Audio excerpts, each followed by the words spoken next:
treats pediatric patient of burns, usually not entertained during the treatment of pediatric burns.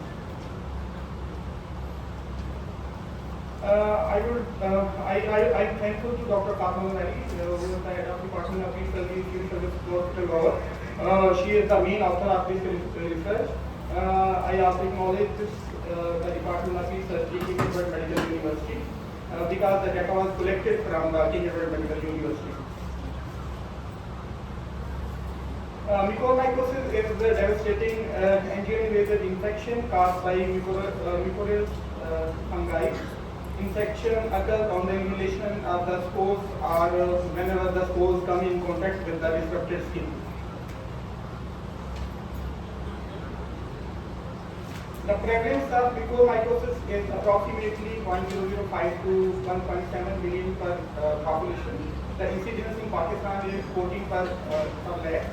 The prevalence of mucormycosis in burn patients is almost 0.04 to 0.6% with high mortality.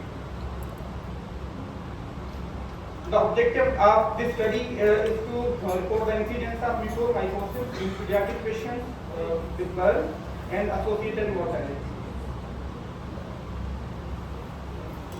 The study was conducted in the Department of Pediatric Surgery, King Edward Medical University, Hospital.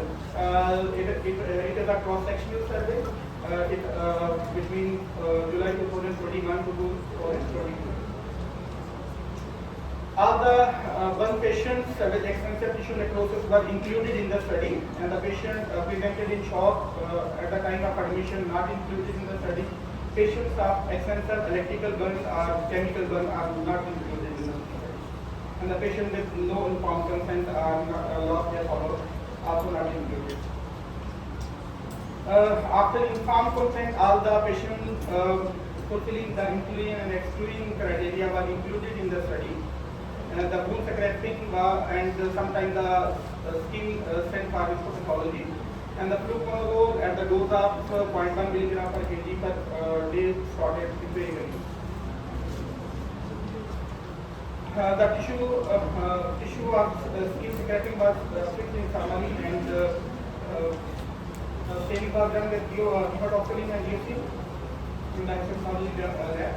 And there was a broad-based, ribbon-like, broad-based hyphae at 90 degrees with non-septation was the diagnostic point for the mucormycosis. The incidence and outcome was recorded. All the patients were debrided and post-operatively grafting was done. This is the histopathology. You can see the broad-based ribbon-like hyphae with no septa and branching at right angles. This is the other slide, histopathology.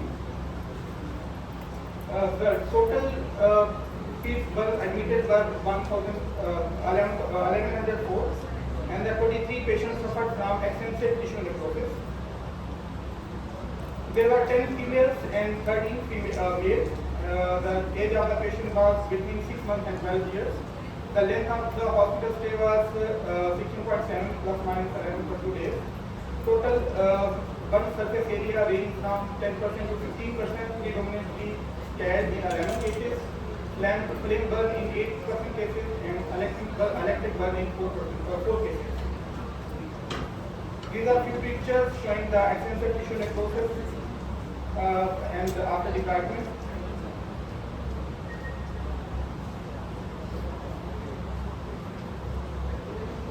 Mucormycosis was diagnosed in 9 cases, and Candida was diagnosed in 2 cases, and aspergillosis diagnosed in 1 case.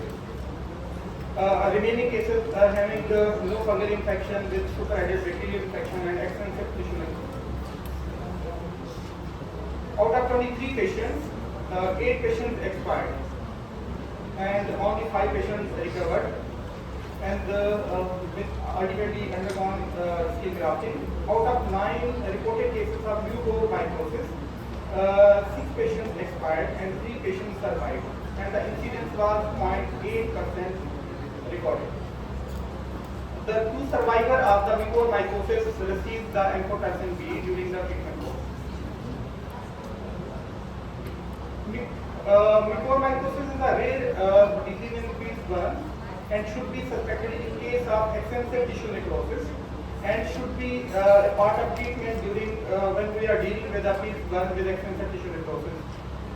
And we should start the antifungal therapy, specifically amphotericin B, when we are treating burn with extensive tissue necrosis.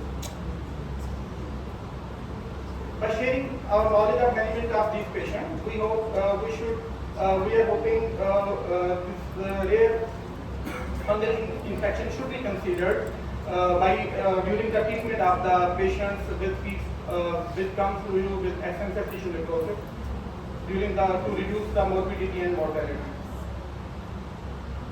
This is a brief literature review about the mucormycosis. Mucormycosis is a devastating angioinvasive infection caused by the thermotowelent and low-virulent fungi which belong to the class of Mucormycosis. Mucor infections can cause arterial invasion, embolization, thrombosis, or infarction, and can affect the skin, lungs, brain, and paranasal sinuses.